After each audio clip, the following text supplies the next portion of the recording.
지금부터 시작하겠습니다.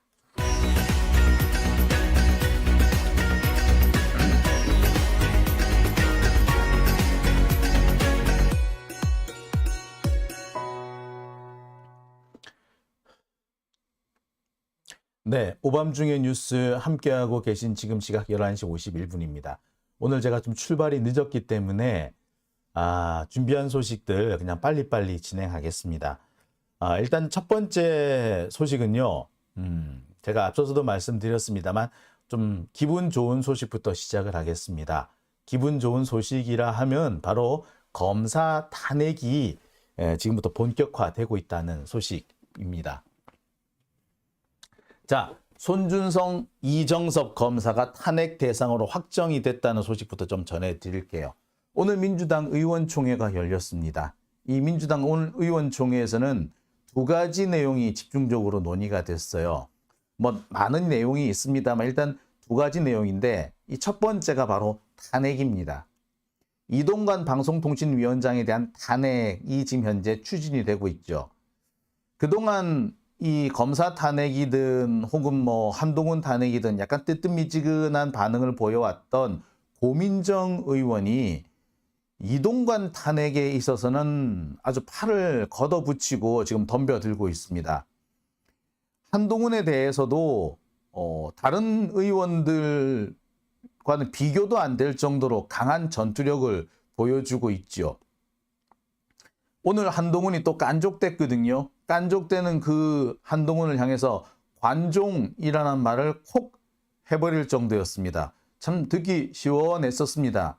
그동안 민주당 국회의원들 한동훈의 이 깐족거림에 대해서 제대로 된 대응을 못하고 있었는데 자, 고민정 의원 요즘 전투력을 제대로 보여주고 있는 것 같아요. 자, 이동관에 대한 탄핵은 이제 확정이 됐고요. 이거는 사실은 내일 의원총회에서 최종 확정이 될 거로 보입니다만 오늘 지금 거론된 내용만 봐도 이동관에 대한 탄핵은 이견이 없는 것으로 되어 있습니다. 이동관에 대한 탄핵을 같은 경우는 내일 의원총회가 아니라도 오늘 이미 합의가 다 끝났고 이동관 탄핵에 대해서는 반대하는 사람이 없었다고 합니다. 자, 그리고 두 번째 탄핵 대상이 바로 이 검사들인데요. 검사의 탄핵 대상은 모두 4명이 올랐다고 합니다. 근데 이 중에서 일부가 탄핵이 되고 일부는 또 탄핵에서 빠질 거라고 그러죠. 자, 요 얘기는 제가 조금 있다가 자세히 설명을 드리겠습니다만 일단 탄핵 대상으로 거의 확정된 사람이 바로 이 손준성과 이정섭입니다. 이 둘은 탄핵을 피하기 어려워 보입니다. 그래서 제가 오늘 준비한 첫 번째 주제는요. 손준성, 이정섭 탄핵 대상 확정됐답니다.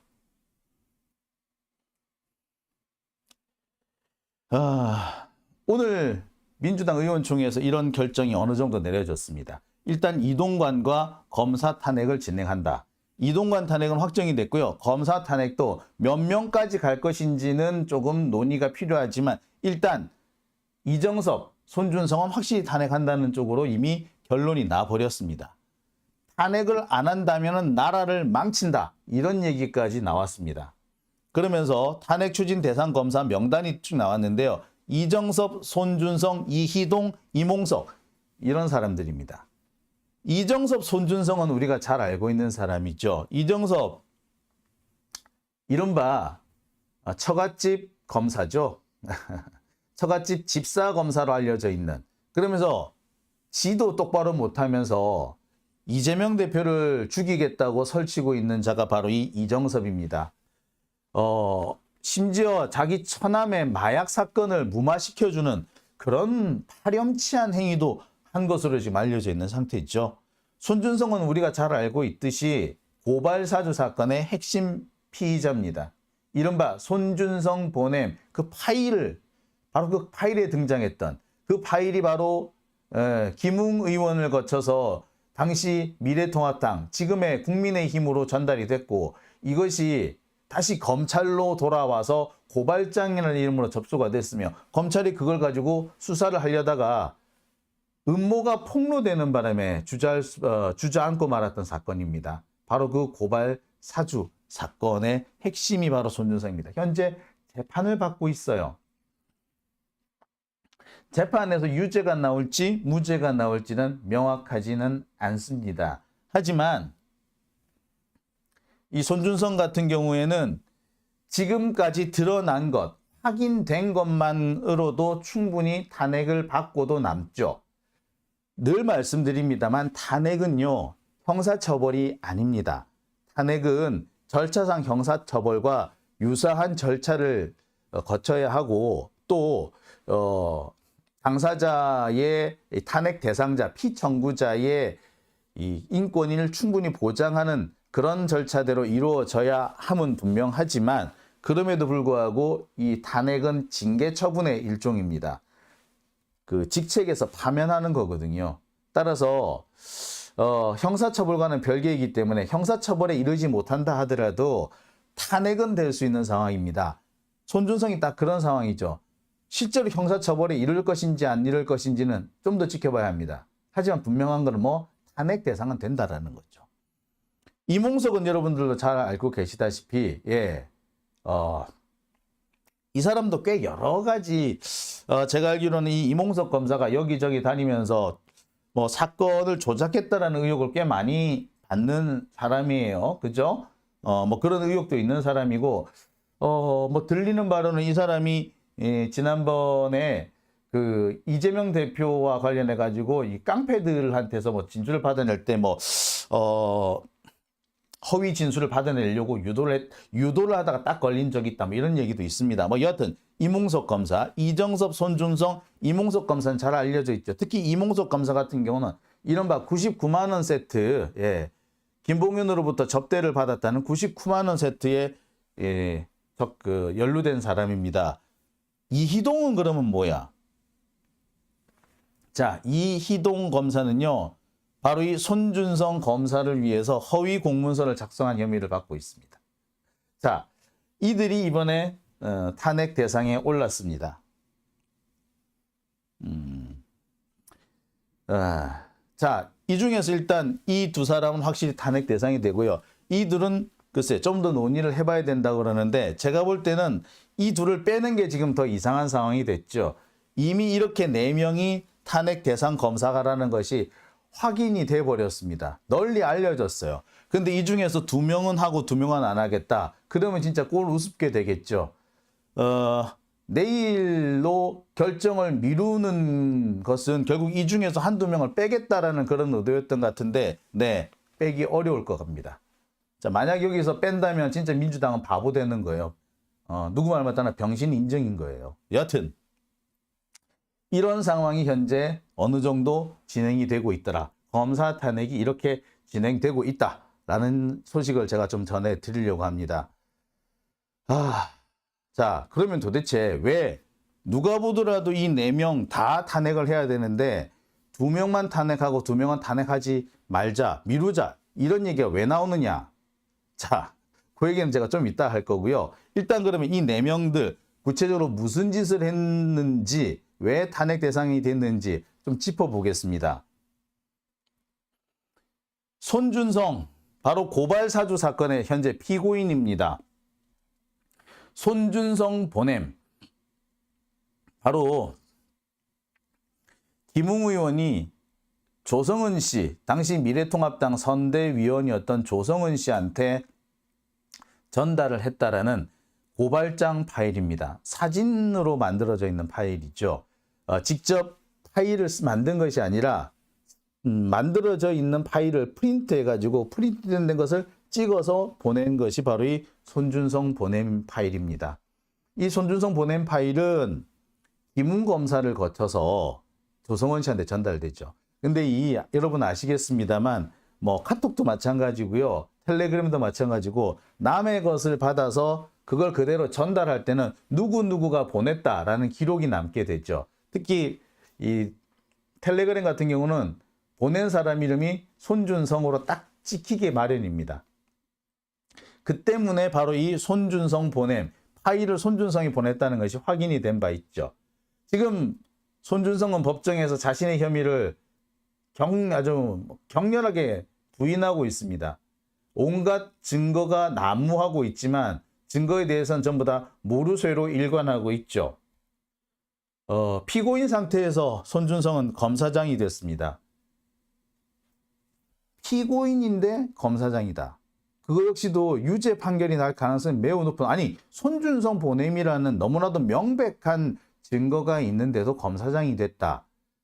사실 기소가 되면은 현직에서 물러나는 것이 대체적인 지금까지의 흐름이었는데, 자, 그런 흐름을 완전히 거부한 그런 상황인 거죠.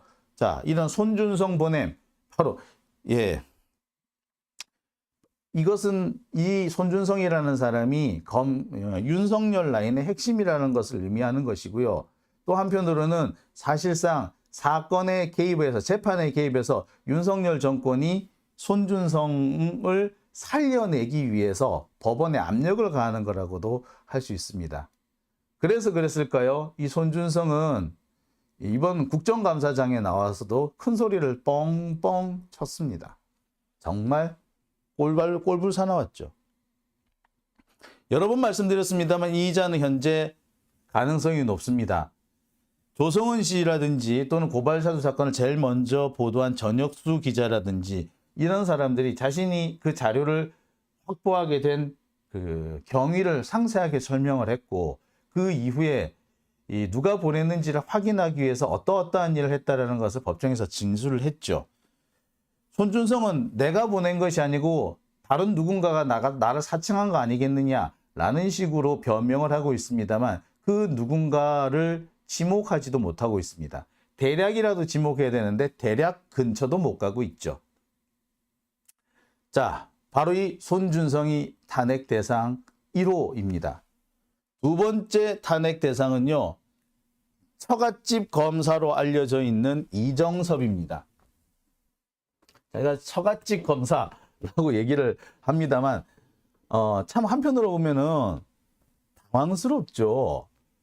어떻게 이런 짓을 하는 자가 검사로서 계속 역할을 할 수 있는지 저로서는 되게 놀랍습니다. 이게 과연 가능한 일인가 싶을 정도예요, 솔직히 말하자면. 자, 여하튼 보겠습니다. 자,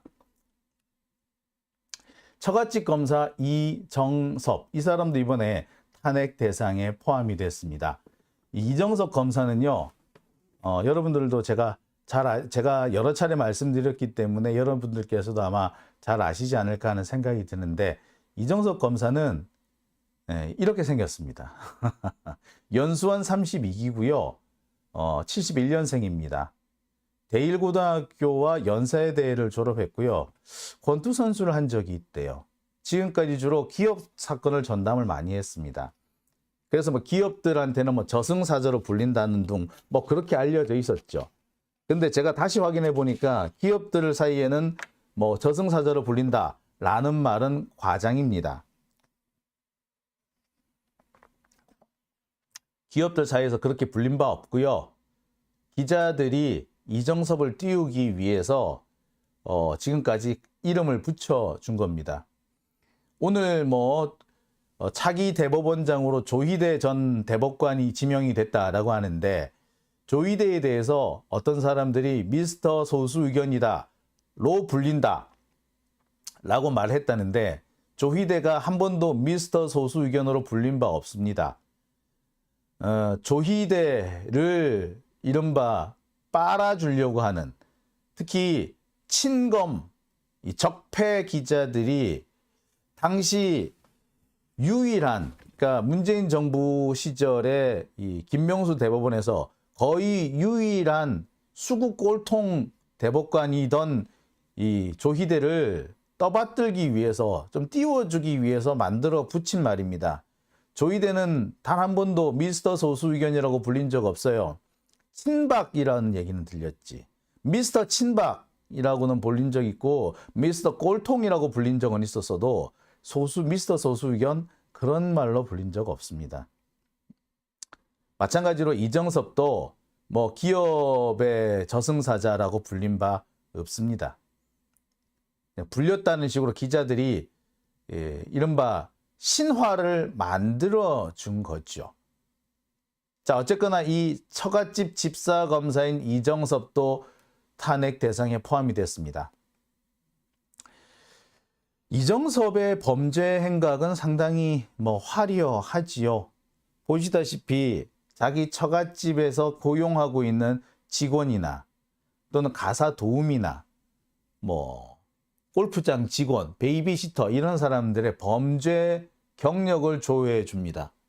실제로 조회해 줘가지고 전과 기록이 있네 어쩌고 저쩌고 하는 얘기까지 다 포함이 됐습니다. 그런 카카오톡 메시지가 오고 갔다는 것이 확인이 됐습니다. 형, 이 사람 수배자나 전과에 있는지 좀 알아봐 줄 수 있어요 라고 해놓고 그 옆에 이 파란색 이 카톡 이 창을 가만히 보면은 누구 앞에서 아줌마 전과 얘기하면 큰일 나겠다 라고 얘기를 하죠. 전과를 알아봐 줬고 그 전과에 대해서 자기들끼리 막 얘기를 하고 있는데 그 얘기를 애기들이 들었나 봐. 그 애기들이 다니면서 누구가 전과자래 라고 떠들었던 모양이죠. 어이구, 얘 앞에서는 그런 말 함부로 하지 마 라는 얘기를 지금 하고 있는 그런 상황입니다. 알아줬다는 얘기, 그러니까 범죄 기록을 조회해 줬다는 얘기죠. 검사가 자기 직무를 이용해가지고 직무상 권한을 이용해가지고 사적으로 범죄 경력을 조회해 주는 거는요, 명백한 불법입니다. 불법이자 범죄 행위죠. 이게 지난 9월 달에 이미 공개가 됐습니다만 대검에서는 이 사람에 대해서 제대로 된 감찰조차 하지 않고 있습니다. 그러면 당연히 탄핵을 해야겠죠. 손준성도 그렇고 이정섭도 그렇고 직책에서 물러나야 되는, 현직에서 물러나야 되는 사람인데 이들은 친윤석열, 윤석열 라인, 한동훈 라인이란 이유만으로 문제가 있는데도 현직을 그대로 지키고 있는, 버틸 수 있는 상황이 이어지고 있는 겁니다. 이게 과연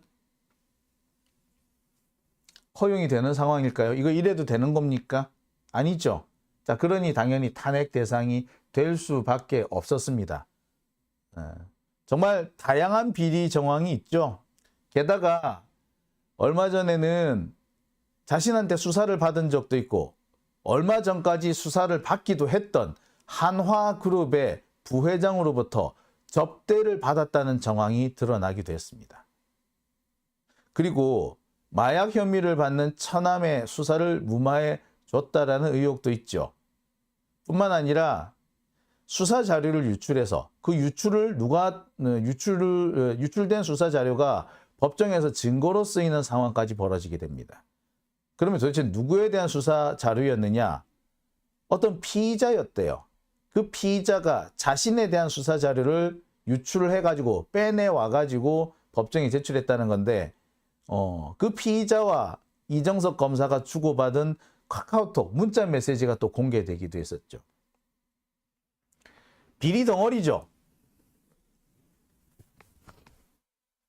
처갓집 민원을 해결해주는 처갓집 집사검사라는 것만으로도 충분히 문제가 되는 상황인데 거기에 더불어 처남의 마약 혐의를 무마시켜주고 자신이 수사하고 있는 수사 대상자로부터 접대를 받고 그리고 수사 자료를 유출해서 피의자가 법정에 그것을 증거로 제출하는 이런 황당무계한 상황이 벌어지고 있습니다. 탄핵 한 골백 번은 당할 거예요. 만약에 우리가 잘 알고 있는 이성윤 검사장 이런 분이나 혹은 임은정 검사 이런 사람이 이런 짓을 하다가 들켰으면 어떻게 됐을까요? 뼈도 못 추렸을 거 아닙니까? 근데 윤석열 따까리라는 이유로 지금까지 버티고 있습니다. 우리가 이 이정섭을 더 용서할 수 없는 것은 이런 이유가 있습니다. 조국 전 장관의 구속영장을 청구한 사람이 이정섭이에요. 그리고 지금 현재 이재명 대표에 대한 수사를 지휘하고 있는 자죠. 마치 조국이 엄청난 비리 덩어리인 것처럼 떠버렸던 그런 자들이 알고 봤더니 자신들은 더 더러운 정말 역겨운 자들이었다는 것이 드러난 거 아닙니까? 이런 자를 과연 그대로 둘 수 있을까요? 여하튼 민주당은 이정섭과 손준성은 확실히 일단 이번에 탄핵 대상으로 포함시킨 것 같습니다. 자, 물론 이들이 탄핵당하는 건 당연한데 그러면 탄핵 대상에 빠졌다는 두 사람은 누구냐? 아니 빠질 수도 있다는, 뺄 수도 있다는 사람은 누구냐? 한 사람은 바로 이몽석입니다. 역시 한동훈 라인이죠. 2016년에 김기동 검사장과 주영환, 한동훈, 기타 등등 이런 검사들이 모여서 만들었다라고 하는 것이 바로 부패범죄특별수사단이라는 겁니다. 사실상 이것이 제2의 대검 중수부로 알려져 있는 거죠. 이 이름 보세요. 참 이름들이 참 많죠. 엄희준도 있네 여기에. 여튼 이런 자들입니다. 이몽석 검사는 여기에 포함되어 있던 사람입니다. 81년생이래요. 올해 43살이네요. 사법연수원 40기고요. 현재 창원지검 검사를 하고 있습니다. 이 사람은 왜 탄핵 대상이 되었느냐? 고발사주 사건 고발장을 작성한 사람입니다. 아까 손준성이 보냈는데 손준성이 보낸 것이 뭐다? 이른바 고발장이죠. 고발사주 사건이라는 것에 대해 잠시 좀 설명을 좀 드려야 될 것 같은데 이 고발사주 사건이라는 것은 다시 한동훈과 이동재로 엮이는 이른바 채널A 검언 유착 사건으로 이어집니다. 채널A 검언 유착 사건이 한참 터져서 논란이 벌어지고 있을 때 이 사건을 뒤집기 하려고 검찰 혹은 당시 미래통합당 이쪽에서 공작을 벌인 겁니다. 그래서 그 고발사주 사건은 이것은 이 최강욱이나 유시민 이런 사람들이 제보자 X 이런 사람하고 짜고서 검찰을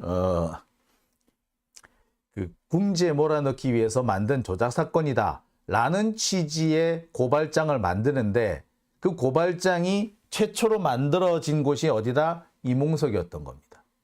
이 이몽석이 손준성한테 가고 손준성에서 김웅으로 가고 김웅으로부터 조성은 씨한테 간 겁니다. 바로 그 사람이에요. 그리고 나중에 이 고발사주 사건의 증거를 인멸하긴 하는데 적극적으로 가담했다라고 알려진 사람이기도 합니다. 또한 라임 사태, 이 김봉현으로부터 술 접대를 받았다는 이른바 99만 원 세트에 포함되어 있던 검사이기도 합니다. 뭐를 보나 탄핵을 피할 수 있는 자가 아니죠. 징계를 받아서 이미 검사직을 물러났어야 합니다만 이 자 역시 한동훈 라인, 윤석열 라인이라는 이유로 지금 자리를 계속 지키고 있습니다.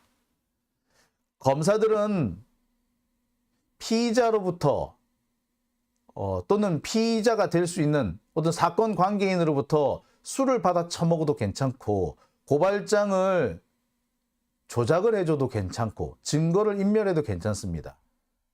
더군다나 그 검사가 윤석열 라인이면 한동훈 라인이면은 무슨 짓을 해도 상관없는 상황이 돼버렸죠. 이몽석 검사. 이 사람을 탄핵 안 할 수 있나요? 이 사람을 탄핵 대상에서 뺄 수가 있을까? 그죠? 말이 안 되죠. 자, 여기 보시면은 검사님은 삭제 기술자들 고발사주 의혹 터지자 모든 걸 지웠다라고 하는데 여기 보면은 불기소 결정서를 보면 대검 수사정보정책관실 소속 임땡땡 검사라고 돼 있죠. 이 임땡땡 검사가 누구다? 이몽석입니다. 예. 자, 증거를 인멸하는 데 앞장섰습니다. 본인이 고발장을 작성했을 뿐만 아니라 본인이 작성했다는 증거를 인멸했죠. 디가우징을 했습니다. 하드디스크를 바꿔치웠어요. 텔레그램, 카카오톡 대화 내역을 삭제하고요. 텔레그램에서는 탈퇴까지 했습니다. 심지어 정보를 삭제하고 지운 다음에 복구 방지 앱까지 설치를 했대요. 누가? 임홍석이. 얘도 사실은 감옥을 갔어야 될 놈 아니야? 만약에 말입니다. 내가요, 장용진이가 제 핸드폰에 있는 내용을 복구 방지 앱을 설치해 가면서 깨끗이 지웠다면 어떻게 됐을까요? 예, 저는 아마 구속일 겁니다. 아니, 뼈도 못 추렸을런지도 몰라요. 지금 제가 지금 말씀을 드려야 될 것 같은데, 저도 아마 조만간 압수수색이 될 수도 있을 것 같아요. 제 주변 사람들이 압수수색을 당했어요. 2명이나. 저로서는 별로 연관도 없는 일입니다만, 이렇게 저렇게 제 주변 사람 둘이 압수수색을 당하니까, 야, 조만간 나도 들어오겠구나. 심지어 압수수색 당하기 며칠 전에 통화한 적도 있는 그런 사람도 있는 거예요. 나 진짜. 자, 그런데 제가 만약에 그 압수수색에서 핸드폰에 지워진 흔적이 발견됐으면 어떻게 됐을까요? 예. 그게 무엇이든 간에 저는 아마 살아남지 못했을 겁니다. 유죄를 인정한 것처럼 동네방네 떠들어댔을 거예요. 한동훈은 휴대폰 안 뺏기려고 몸싸움을 하고, 어떤 검사는 디가우징을 하고 복구 방지 앱까지 설치해도 상관이 없고, 그 밖에 다른 사람들은 구속을 당하는. 지금 보세요. 지금 구속영장이 발부된 국회의원들 중에, 특히 왜 지난번 돈봉투 사건에서 구속영장 발부된 윤관석 의원 같은 이런 분 같은 경우 왜 영장이 발부됐는지 혹시 아십니까? 예, 휴대전화를 제출 안 했다, 혹은 휴대전화를 바꿨다, 이것 때문에 그래요. 누구는 휴대전화를 교체하는 것만으로도 구속 대상이 되고, 검사는 이렇게 디가우징하고 복구 방지 앱까지 설치해도 괜찮고, 이런 개떡 같은 경우가 있어요. 이게 정말 법치국가 맞습니까? 예? 진짜 짜증나네. 자, 그러니 당연히 탄핵하는 거 맞잖아요. 자, 그리고 이희동 검사, 좀 생소한 이름이죠. 이희동 검사는요, 71년생이고요. 사법연수원 32기랍니다. 현재 대검 공공수사기획관, 옛날 같으면 공안수사기획관입니다. 공안기획관이에요. 공안검사예요. 중동고등학교를 나왔고 서울대 경영학과 출신이랍니다. 이 사람은 뭐가 문제냐? 고발사주 사건 당시 손준성의 혐의를 벗겨주기 위해서 허위 공문서를 작성한 혐의를 받고 있습니다. 범인 도피 은닉 혐의인 거죠. 자, 이 네 사람이 이번에 탄핵 대상에 현재 올라 있습니다. 자, 여러분, 여기서 한번 보십시다. 이들 중에서 탄핵 대상에서 빠질 수도 있는 사람이 누굴까요? 누구는, 만약에 여러분이 정말 아주 마음이 선해서 너무 마음이 부드러워서 이 4명 중에 2사람 정도 혹은 1사람 정도를 빼준다면 누구를 빼주시겠어요? 빼줄 수 있겠어요? 저는 아무리 마음이 유약한 사람이라도 빼줄 수 있는 사람은 없다고 봅니다. 아예 안 하거나 한다면 이보다 더 많은 사람들을 하면 했지, 이 중에 누구는 빼고 누구는 탄핵하고 이렇게 보기는 어렵다고 봐요. 그런데 왜 2명만 한다는 겁니까?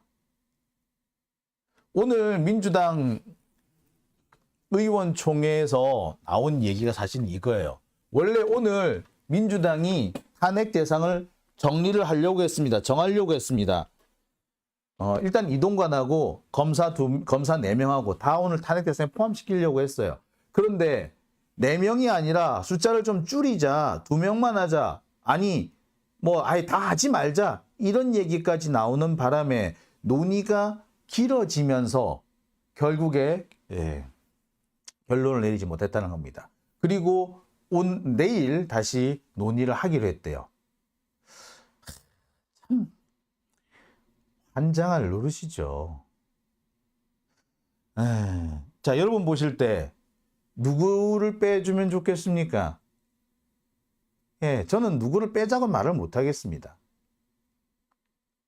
자, 왜, 아니, 4명을 누가 봐도 똑같이 잘못한 놈 같고, 사실 이보다도 더 많은 자들이 탄핵 대상이 되어야 되는데, 왜 이들 중에 2명만 하자는 거냐? 도대체 왜 그러냐? 확인해 봤더니 그래요. 아예 탄핵을 하지 말자는 주장이 있었대요. 지금 탄핵 얘기를 하면 안 된다. 그래서 탄핵 얘기 아예 하지 말자. 탄핵, 뭐 이동관이고 나발이고 하지 말자. 라는 얘기까지 있었대요. 그래서 어떻게 했다? 갑론을박이 벌어진 겁니다. 그러고 있으니까 누군가가 나서서 그럼 절충안으로 한 2명 정도만 하면 어떨까요? 라고 해서 결국에 그렇게 됐다는 거예요.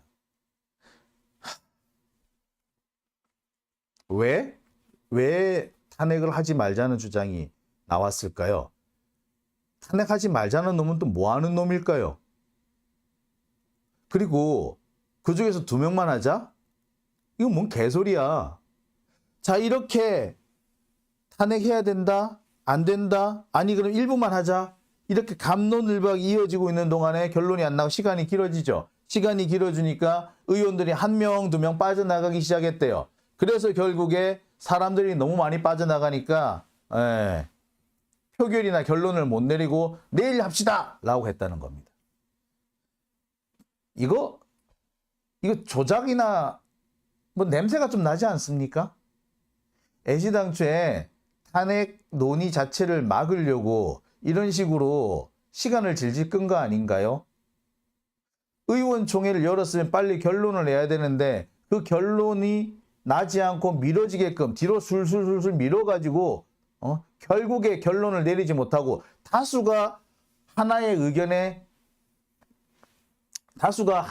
의견에 일치를 봤는데도 소수 몇 놈이 결론 나오는 것을 미루고 저지하고 있다가 결국에는 결론이 안 나온 것처럼 다수가 원하지만 소수가 장난질을 쳐가지고 결국에 결론을 못 내리게 만드는 이런 상황 우리 한번 보지 않았습니까? 지난번에 이재명 대표에 대한 체포동의안 부결과 관련해가지고 부결을 해야 된다는 여론이 훨씬 많았지만 가결을 주장한 일부가 계속 이 핑계 저 핑계 대면서 결론을 못 내리게 질질 끌다가 최종적으로 결론이 나오지 않은 상태에서 다수는 이미 일정한 결론에 도달했지만 소수가 그 다수의 결론을 공식화하지 못하도록 온갖 잡다한 방식으로 온갖 수단을 동원해서 결론을 막고 있다가 그렇게 하다가 본회의가 열렸고 결국 당론이 안 정해졌으니까 난 내 맘대로 해도 돼 라는 식으로 끝을 맺지 않았습니까? 그때랑 좀 비슷한 양상 아니에요? 결론이 나왔는데 안 나온 것처럼 안 나오게 땅땅땅 두드리지 못하게 만드는 거 아닙니까 지금? 땅땅땅 두드리기만 하면 이 4명 다 탄핵인데 대부분의 다수의 국회의원들은 냈다 탄핵을 해야 되겠다 생각하는데 소수 일부가 자꾸 딴지를 걸면서 최종 결론이 나오는 것을 막고 있는 거죠. 땅땅땅 이 망치 두드리는 걸 막혀 있는 거 아닙니까? 그래서 사실상 탄핵 추진을 막으려고 하는 게 아니냐. 저는 자꾸 그런 생각이 들어요.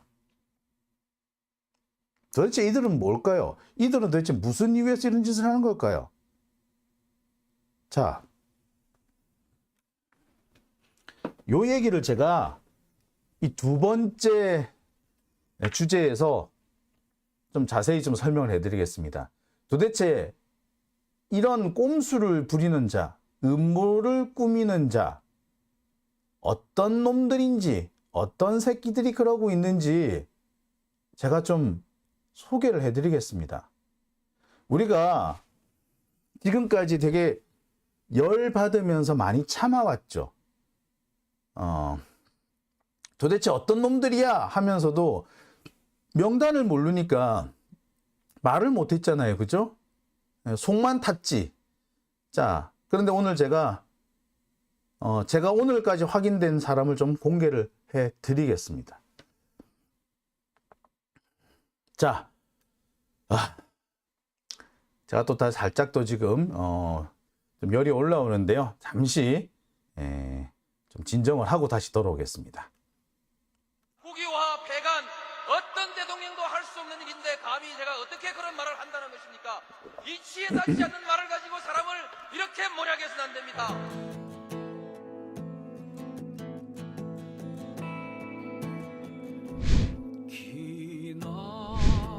기나긴 밤이었거든 압제의 밤이었거든 사랑 이 한 몸 썩어져 이 붉은 사나에 사랑 해방의 횃불 아래 벌거숭이 사나에